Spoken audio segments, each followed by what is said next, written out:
우리 에스겔서 36장 24절로 28절 말씀입니다. 에스겔서 36장 24절로 28절 말씀, 구약 성경 1208쪽에 있고 스크린에도 있습니다. 한 절씩 우리가 번갈아 읽도록 하겠습니다. 에스겔 36장 24절로 28절 말씀입니다. 내가 너희를 여러 나라 가운데에서 인도하여 내고 여러 민족 가운데에서 모아 데리고 고국 땅에 들어가서 맑은 물을 너희에게 뿌려서 너희로 정결하게 하되 곧 너희 모든 더러운 것에서와 모든 우상 숭배에서 너희를 정결하게 할 것이며 또 새 영을 너희 속에 두고 새 마음을 너희에게 주되 너희 육신에서 굳은 마음을 제거하고 부드러운 마음을 줄 것이며 또 내 영을 너희 속에 두어 너희로 내 율례를 행하게 하리니 너희가 내 규례를 지켜 행할지라. 내가 너희 조상들에게 준 땅에서 너희가 거주하면서 내 백성이 되고 나는 너희의 하나님이 되리라. 아멘. 본질을 회복하라 세 번째 시간인데 오늘은 다 같이 우리 제목을 다 같이 한번 읽겠습니다. 시작. 고정관념을 허물어 믿음의 눈을 열라. 아멘. 설교 제목이 주로 명령문인 것은 하나님께서 우리에게 주시는 말씀이기 때문에 그렇습니다. 열자가 아니라 열라 한 것은 하나님께서 우리에게 있는 고정관념을 허물고 믿음의 눈을 활짝 열어서 정말 새로운 믿음의 세계에 푹 빠져들어라 이런 뜻으로 열라 이렇게 하고 있습니다. 오늘 우리가 살아가는 세상에는 대부분 다 때로는 굳어지는 게 필요하지만 대부분 다 이렇게 말랑말랑한 것이 좋을 때가 있죠. 특별히 굳어야 좋은 것은 시멘트 양생할 때, 그럴 때는 물렁물렁하면 발이 빠지고 그러기 때문에 안 되는데 그때는 빨리 잘 굳도록 하기 위해서 여러 가지 화학 제품을 섞기도 하는데 대부분 그러나 말랑말랑하고 부드러운 게 좋은 것입니다. 특별히 대표적인 경우가 음식이죠. 음식을 요리를 하면 다들 제가 요리를 할 때 꼭 그렇더라고요. 음식을 해놓으면 어떨 때 먹어요? 또 뜻할 때, 또 식지 않을 때 빨리 먹는 게 좋지. 다 식어서 먹으면 음식을 만드는 사람이 굉장히 마음이 힘듭니다. 여러분들 앞으로는 음식을 부모님이 차려주시고 아내가 차려주면 빨리 가서 먹기 바랍니다. 이렇게 음식은 단단해지면 그렇게 먹는 맛이 떨어지게 되어 있습니다. 그래서 대부분 다 약간 방금 요리할 때, 따끈따끈할 때, 때로는 물렁물렁할 때, 그죠? 이렇게 찹쌀떡 같은 경우도 냉장고에 넣으니까 아주 딱딱해지더라고. 근데 그것을 이제 그냥 갓 만들어서 먹으면 말랑말랑할 때가 아주 맛이 있죠.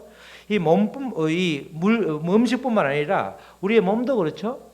우리가 어릴 때 아이들이 또 우리가 배가 아플 때 보면 어머니가 배에다 손을 이렇게 얹어서 이렇게 만져주잖아요. 그럴 때 보면 배가 딱딱하든지 차가운데 어머니의 손길이 왔다 갔다 하면 그 딱딱한 부분이 풀어지면서 배도 안 아파서 그래서 어머니 손이 약손이다. 우리가 이렇게 듣고 또 그렇게 생각을 해오고 있습니다. 이뿐만 아니라 우리의 모든 몸 안에 있는 모든 장기가 특별히 부드러워야지 딱딱해지면 병이 생기는 거죠. 간도 마찬가지로 간도 물렁물렁해야 되는데 딱딱해지면 간경화 또는 간암이 되는 것이고 또 장도 이렇게 물렁물렁해야 되는데 딱딱하고 어떤 분은 이렇게 굳어져 가지고 배설이 안 돼서 돌아가시는 분도 봤는데 하여튼 그것도 아주 이렇게 굳어지면 문제가 되는 것입니다. 이 몸뿐만 아니라 우리 생각도 마찬가지입니다. 우리 생각이 굳어지면 아주 특별히 문제가 되는데 그 굳어진 생각, 그것을 이제 전문용어로 우리가 고정관념 그렇게 표현을 하죠. 이 특별히 믿음의 사람들에게 이 고정관념은 바로 주님을 만나는데 아주 큰 장애물이 되기 때문에 이 특별히 유의를 해야 되고 우리가 의도적으로 의식적으로 고정관념을 허물도록 우리가 애를 써야 되는 것입니다. 내 생각이 워낙 강하다 보면 주님의 생각이 내 마음에 자리 잡을 수가 없기 때문에 하나님이 일하시기가 아주 불편하고 힘든 경우가 바로 이 우리의 굳어진 생각들입니다. 그렇기 때문에 굳어진 생각, 고정관념을 말씀을 통해서 계속해서 허무는 작업을 우리가 해야 되는 것이죠. 이러한 고정관념은 개인적인 경험을 통해서도 들어오지만 때로는 사회 문화적인 환경을 통해서도 생길 때가 있습니다. 여러분들은 고정관념에서 자유로우신가요? 저는 어릴 적에 자주 지리산 산골에 살았는데 아주 그 당시에는 이렇게 지금처럼 이렇게 클라리넷을 포함해서 예술을 하는 사람이 아무도 없었습니다. 중학교 때까지, 초등학교, 국민학교 때는 풍금 치는 선생님들이 어떤 담임 선생님들은 풍금을 못 쳐서 1년 내내 풍금 소리를 들어보지 못한 적도 있고, 중학교 때 음악 시간에 있었지만 이 음악이라든가 미술을 전문적으로 하는 친구가 아무도 없었습니다. 고등학교 때 오니까 딱 한 명이 있었는데, 근데 그 친구가 착하기는 하는데 공부를 되게 못했어요. 뒤에서 세는 게 더 빨랐어. 그래서 공부를 미술을 하는, 그때 미술이었으니까 음악은 아예 생각도 못했고 미술을 하는 친구들은 공부를 좀 못하는구나, 이런 생각을 하게 되었죠. 근데 그게 어느새 머리에 진을 치고 있는지, 우리가 지금 제 아내가 되어 있는지 우리 사모가 대학 때 제가 만났는데 저분이 전공이 미술이에요. 미술. 그런데 그 미술 때문에, 미술을 하면 분명히 그럴 거다, 이런 생각 때문에 나중에 결혼하고 나서도 꽤 그런 것 때문에, 저의 삐뚤어진 생각 때문에, 고정관념 때문에 결혼 생활이 순탄치 않은 적이 있었습니다. 굳어진 생각 때문에 정말 불필요한 갈등이 꽤 오래 지속되었고, 그래서 그걸로 인해서 불필요한 에너지를 소비하다 보니까 정말 인생을 허비하는, 상당 부분을 허비한 그런 경험이 있었습니다. 결국 고정관념은 인생을 사는데 전혀 도움이 되지 않았습니다. 이처럼 개인적인 경험을 통해서 고정관념이 만들어지기도 하지만 때로는 사회 문화적인 환경 때문에 만들어지는 고정관념, 그것도 굉장히 무섭죠. 우리나라에는 남존 여비 사상이 있는데 이게 옛날부터 있었던 그런 생각들이 아니라, 그런 관념이 아니라 꽤 근래에 조선시대 때 형성된 것입니다. 고려시대 때는 보면 이렇게 남녀 차별이 거의 없을 정도로 평등했죠. 이 모든 시대를 아우르는 그런 문화를 살펴보려고 그러면 법을 보면 알죠. 특별히 남녀 차별은 상속법을 보면 잘 알 수 있습니다. 조선 전기까지만 해도 그래도 이 유교 문화, 사대부 문화가 왕궁에만 있었는데 임진왜란을 계기로 전체적인 그 유교 성리학의 뿌리가 이 전체 민초들에게까지 번졌죠. 그래서 이제 조선 중기 이후에부터 남녀 차별이 심하게 되었고, 그래서 아주 굉장히 결혼한 출가한 딸은 아주 출가 외인이라고 해서 한 푼도 상속을 주지 않은 그런 일들이 있었습니다. 그때부터 이제 남존 여비 사상이 우리나라에 뿌리를 내게 되었는데, 이 유섭이 일제가 끝나고 나서 바로 우리가 처음 생긴 민법에도 그대로 나타나서, 그때 이 유산은 호주를 상속하는 자만이 유산을 받고 출가 외인을 포함해서 모두가 다 전혀 한 푼도 못 받았었죠. 그러다가 1959년 제가 조사를 해보니까 12월 말 지나고 나서 60년부터 이제 전부 다 유산을 주게 됐는데, 출가한 딸에게는 상속의 맏아들의 6분의 1을 줬더라고요. 6분의 1. 굉장히 적게 줬죠. 6분의 1을 줬단 말이죠. 그만큼 계속해서 남녀 차별이 있었다는 거죠. 그러다가 이것이 이제 90년이 지나고 나서 91년부터 비로소 남녀가 똑같이 받게 되는, 그렇게 제도가 바뀌었어요. 그러니까 어찌 보면 법적으로 남녀 평등이 상당히 해소된 게 90년 이후라고 볼 수 있는 것입니다. 그만큼 그 이전에는 이 사회적인 환경으로 인해서 그대로 고스란히 남녀 그렇게 간에 차별이 아주 심했었죠. 그래서 남자에게는 특별히 눈물을 흘리면 안 된다고 강요하다시피 했는데, 남자는 몇 번 울어야 된다고 그랬어요. 옛날에는 딱 3번. 언제? 울 때 한 번 울고, 또 태어날 때 한 번 울고, 아버지가 돌아가실 때 한 번, 어머니가 돌아가실 때 한 번. 그래서 3번밖에 울지 말라, 이렇게 할 정도로 굉장히 아주, 남자가 울면 연약해 보이고, 남자가 울면 연약해 보이는 게 아니죠. 뭐라고 그래요? 남자가 울면 여자 같다고 그러잖아. 그 정도로 우리의 문화 속에 꽉 그게 바뀌었던 거예요. 우는 것은 남녀를 구분 짓는 것이 전혀 아닌데, 강하게 키워야 된다는 그런 굳어진 생각들로 인해서 이런 말들을 아주 그럴싸하게 우리들도 받아들이고 마치 그것이 진리인 양 믿고 살았던 적이 있습니다. 우는 것은 여러분들 아시다시피 감정의 하나일 뿐이고 아주 자연스러운 현상이죠. 운다고 해서 누구에게나 해를 끼치는 일이 아주 아무에게도 없는 것입니다. 서양에서는 오히려 눈물이 얼마나 대단했는지 우리가 잘 아는 아리스토텔레스는 카타르시스라는 말을 만들 정도로 눈물에는 놀라운 정화 능력이 있다 이렇게 할 정도로 눈물을 아주 순기능을 아주 강조를 했었죠.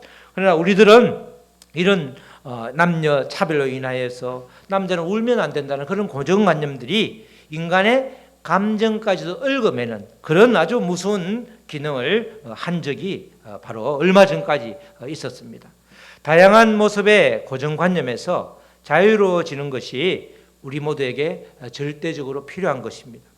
믿음의 사람들에게는 특별히 고정관념을 허물어 버릴 때 영적으로 믿음의 눈이 활짝 열려서 정말 믿음 생활을 해도 제대로 할 수 있게 되는 것입니다. 오늘 우리가 읽었던 본문 말씀은 바벨론 포로로 잡혀간 이스라엘 백성들이 고통 가운데 있을 때에 함께 포로로 끌려갔던 그런 에스겔 선지자를 통해서 회복의 소식을 전해주는 그런 장면입니다. 이스라엘 백성들이 이스라엘에 살 때 얼마나 하나님의 말씀에 불순종하여서 우상 숭배를 했는지 도저히 그것을 바라볼 수가 없어서 참아볼 수가 없어서 하나님께서 아주 특단의 조치를 하는 거죠. 이 친구들을, 이 하나님의 사랑하는 백성들을 통째로 먼 이국 땅으로 아주 식민지로 보내는 거예요. 식민지 땅으로 거기서 식민 지배를 받아도 굉장히 힘들 텐데 통째로 옮겨서 그 이역만리 바벨론까지 아주 옮겨놓는 그런 아주 특별한 조치를 취하게 되는 거죠. 그게 바로 바벨론 포로로 하나님께서 허락한 그런 것입니다. 막상 포로로 끌려가서 하나님 백성들이 그렇게 고생하는 걸 보니까 그 사랑하는 그 아버지 하나님께서 마음이 애잔해서 도저히 안 되겠다. 에스겔을 통해서 조금 있으면 그런 바벨론 포로 생활이 끝이 나게 되는데 이제 돌아올 때에 그냥 돌아와서는 안 되고 돌아와서 정말 정확하게 다시금 우상숭배에서 떠나서 정결한 마음을 그렇게 품을 때 그렇게 품도록 하나님께서 아주 명령을 하게 되는 거죠. 언제 끝날지 모를 때 가장 마음이 불안하잖아요. 아무리 남의 나라에 있어도 언제 끝날지 알면 우리 마음이 굉장히 편안해집니다. 지금 유행하고 있는 코로나 질병이 딱 한 달 뒤에 끝난다 이러면 한 달만 참으면 되는 거죠. 근데 그게 언제 끝날지 모르니까 또 언제 백신이 개발될지 모르니까 굉장히 우리가 공포 가운데 있잖아요. 조금 한 사람이 수서역에 한 사람이 올라갔다 내려갔다 그러니까 당장 거리를 통과하는 저희 아들도 둘이가 통과하는데 어떡하지? 그냥 계속 태워줘야 되겠네. 그런 마음이 들 정도로 그 사람은 벌써 지나가고 흔적도 없는데 그 공포에 사로잡혀 있는 게 바로 우리들이라는 것입니다. 그래서 이 공포에 사로잡혀 있는 이스라엘 백성들에게 이제 이 포로 생활이 끝날 것이다. 그것을 말씀을 통해서 음성을 통해서 이 에스겔을 통해서 전해줄 때 그들에게는 굉장히 큰 소망을 품게 되었죠. 그때 제발 우상을 버리고 정결하라는 부탁을 덧붙이는 말씀이죠. 그게 이제 우리가 오늘 읽었던 24절, 25절 말씀입니다. 내가 너희를 여러 나라 가운데서 인도하여 지금 바벨론을 포함해서 이제 그 당시에 페르시아도 있고 여러 나라에 지금 흩어져 있는데 전부 다 여러 민족 가운데 모아서 고국 땅 이스라엘로 들어가게 할 거다. 그러면 맑은 물을 너희에게 뿌려서 너희로 정결하게 하되 곧 너희 모든 더러운 것에서와 모든 우상 숭배에서 너희를 정결하게 할 것이며 정결하게 반드시 하라는 말씀이죠. 하나님께서 여러 나라에 흩어 놓았던 이스라엘 백성들을 모아서 지금 이스라엘 땅으로 이제 돌아가게 해줄 텐데 반드시 마음을 더럽게 하는 것으로부터 벗어나고 무엇보다도 우상 숭배에서 벗어나서 정결하라 그런 요청 나아가서 명령을 하고 있는 것입니다. 우상 숭배라는 것은 다른 게 아니죠. 하나님 자리에 그 다른 어떤 것을 앉혀놓는 그것이 바로 우상 숭배가 되고 또 때로는 하나님의 이름 대신에 다른 것들을 높이는 것, 하나님 이름 대신에 다른 이름을 올려놓는 것, 그게 우상 숭배인 것입니다. 이런 우상 숭배에서 벗어날 때 그것을 정결함이다, 이렇게 표현을 하고 있죠. 포로로 끌려가서 엄청난 고초를 겪고 있던 그 이스라엘 백성들에게 고국 땅인 이스라엘로 돌아가서는 우상 숭배에서 벗어나 정결하라, 아주 그렇게 특별한 명령을 하고 있는 것입니다. 뿐만 아니라 이어지는 말씀에서는 하나님께서 이스라엘 백성들에게 이제 새로운 영을 부어주겠다, 이렇게 약속을 하죠. 새로운 약속뿐만 아니라 새 마음도 주시는데 그 마음은 바로 부드러운 마음이다, 부드러운 마음을 줄 것이다, 이렇게 약속을 합니다. 우상 숭배로 인한 굳은 마음을 제거하고 그 자리를 부드러운 마음으로 채워주시겠다는 하나님의 약속이 바로 26절 말씀입니다. 또 새 영을 너희 속에 두고 새 마음을 너희에게 주되 너희 육신에서 굳은 마음을 제거하고 부드러운 마음을 줄 것이며, 이렇게 이 굳은 마음, 이 일부가 바로 우리가 고정관념이라고 하는 것입니다. 우리가 이어지는 27절 말씀도 이 부드러운 마음을 가질 때 하나님의 말씀이 들리고 들은 하나님의 말씀을 행할 수 있다, 이렇게 이어지고 있는데, 그 말을 27절 말씀을 뒤집어 말하면 마음이 굳어 있을 때는 말씀이 들리지 않고 말씀이 들리지 않으니까 순정함으로 나아가지 못한다, 그렇게 말씀에서 증거를 하고 있습니다. 이 굳은 마음, 말씀을 들리지 못하게 하는 이 굳은 마음이 바로 이 고정관념이라는 것입니다. 말씀이 들리지 않으니까 하나님의 뜻을 알 수도 없고 또 순종한 것은 전혀 상관없이 내 생각대로 살아가는 것입니다. 인생 전체가 우상 숭배의 무대가 되고 마는 것입니다. 지금은 초등학교에 가보면 상당수 초등학교들이 인조잔디를 깔아놓았더라고요. 근데 저희가 어릴 때는 인조잔디가 전혀 없었고 점심때마다 그렇게 아주 그냥 돌은 없지만 반들반들한 그렇게 땅에서 이렇게 축구를 하였는데, 그런데 이제 겨울철이 되면 방학도 되고 이러면 축구할 데가 없으면 동네에서 축구를 하죠. 동네에 그렇게 시골에 보면 공터가, 큰 넓은 공터가 없다 보니까 아주 꽤 경지 정리는 안 했지만 길쭉한 논이 있습니다. 꽤 그렇게 직사각형에 가까운 꽤 아주 넓은 논이 있으면 거기서 이제 축구를 하기 시작하죠. 하게 되면 한두 달 지나면 이제 한 2월 달 정도 되면 아주 땅이 벤질벤질합니다. 아주 별을 벤 그 자국조차도 아주 땅에 팍팍 이렇게 굳어져 가지고 아주 단단해서 정말 축구하기가 아주 좋을 정도로 아주 단단하죠. 근데 그 논도 이제 3월이 되고 봄이 되면 그 논도 갈아엎지 않으면 농사를 지을 수가 없습니다. 그렇게 그런 논들은 특별히 잘 부숴야지, 그렇게 아주 단단한 게 이렇게 갈아엎다 하더라도 그게 부서지지 않으면 씨앗을 심을 수가 없죠. 농작물은 단단하게 굳어진 그 흙이 완전히 부서지지 않으면 심어도 싹이 나지 않고 별로 토양에 영양분을 빨아들이지 못하기 때문에 크게 농작물이 잘 될 리가 없습니다. 굳은 땅은 깊게 갈아엎어야 하고 또 씨를 뿌릴 수 있도록 아주 잘게 부숴야 되는 것입니다.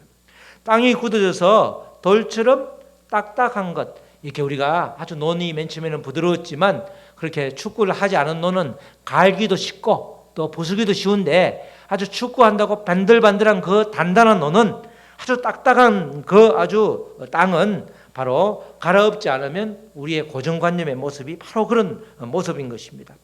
아주 성경을 읽어도 말씀을 들어도 그 말씀이 우리 마음에 스며들지 못하게 되고, 그러니까 고정관념이 굉장히 큰 장애물이 되는 거죠. 이 고정관념은 반드시 허물어야 되는 것입니다. 이런 고정관념을 허물 수 있는 길이 바로 하나님의 말씀이라는 것입니다. 역설적이죠. 고정관념은 하나님의 말씀이 들어오지도 못하게 하지만 때로는 오히려 고정관념을 허물 수 있는 게 하나님의 약속의 말씀이라는 것입니다. 말씀을 그대로 받아들여야 되는 것이죠. 이사야 55장 8절 9절 말씀, 많이 들은 말씀이죠. 이런 말씀이 나옵니다. 이사야 55장 8절 9절 말씀에 이는 내 생각이 너희 생각과 다르며 내 길은 너희의 길과 다름이니라, 여호와의 말씀이니라.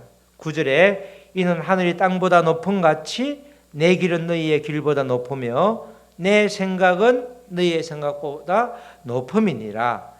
다시 말해서 고정관념으로 우리가 무장된 사람은 언제나 내 생각이 옳다 이렇게 생각하는 사람이죠. 내 생각이 옳다는 말은 내 생각이 하나님 생각을 대체하는 것입니다. 그런데 하나님께서는 오늘 이사야의 말씀을 통해서 우리에게 너의 생각이 틀리다 이렇게 말하지 않죠? 너희 생각이 나의 생각과 다르다 이렇게 말합니다. 굉장히 우리를 배려해 주시는 말씀이죠. 우리는 나는 맞고 너는 틀리다 그러면 기분부터 나쁠 텐데 하나님이 우리의 마음을 잘 헤아려 주셔가지고 내 생각이 너의 생각과 다르다. 고정관념이 허물어져야 다른 생각이 들어오는 거죠. 고정관념이 완전히 허물어져야 이 하나님의 생각이 완전히 나에게 이렇게 자리매김할 수 있는 것입니다. 하나님께서 우리의 생각과 하나님의 생각이 다르다 이렇게 말씀하실 때는 다른 나의 생각을 던지라는 말씀이죠. 나의 생각을 지우라는 거예요. 나의 생각을 택하지 말고 하나님이 주신 생각을 붙잡아라는 거죠. 그런데 그러기 위해서는 이 고정관념을 허물어야 된다는 것입니다. 내 생각이 옳다고 철옹성처럼 내 생각을 지킬 것이 아니라 주님의 생각으로 나의 생각을 바꿔버릴 때 우리가 믿음으로 복음으로 살 수 있는 것입니다. 의외로 말씀을 차분하게 읽다 보면 보통 우리의 생각하고 완전히 달라지는 다른 생각이 꽤 많이 성경에 있죠.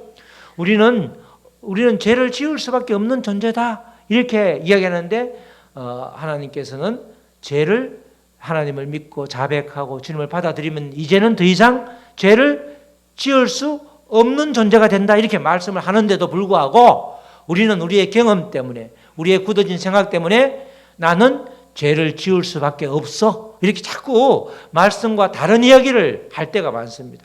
차분히 성경을 통독을 하라는 이유도 창세기부터 요한계시록까지 쭉 읽어가다 보면 의외로 이렇게 굳어진 나의 생각을 많이 발견하게 되고 그것을 하나하나 교정하고 허물어가면서 주님의 생각, 주님의 말씀을 받아들이면 온전히 믿음 생활을 하게 되고 우리가 정말 계속해서 십자가 앞에 가까이 갈 수 있게 되는 것입니다.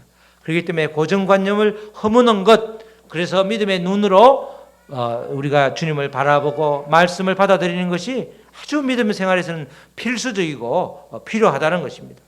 우리 사랑하는 성도 여러분, 굳어진 땅을 쟁기로 갈아엎어야 부드러운 땅이 되어서 곡식을 심을 수 있듯이 우리들도 굳어진 마음을 말씀으로 갈아엎는 과정이 반드시 필요한 것입니다.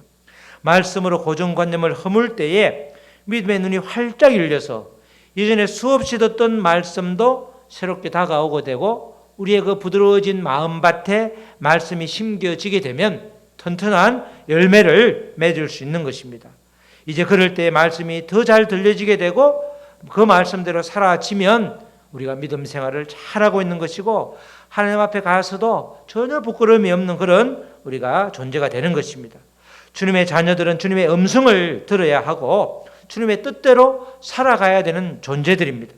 계속해서 부딪히게 되는 일상의 삶에서 끊임없이 말씀으로 고정관념을 허물어 주님의 생각을 잘 받드는, 그래서 충성된 종의 사명을 잘 감당하시는 귀한 믿음의 상속자들이 모두 다 되시기를 주님의 이름으로 축복합니다.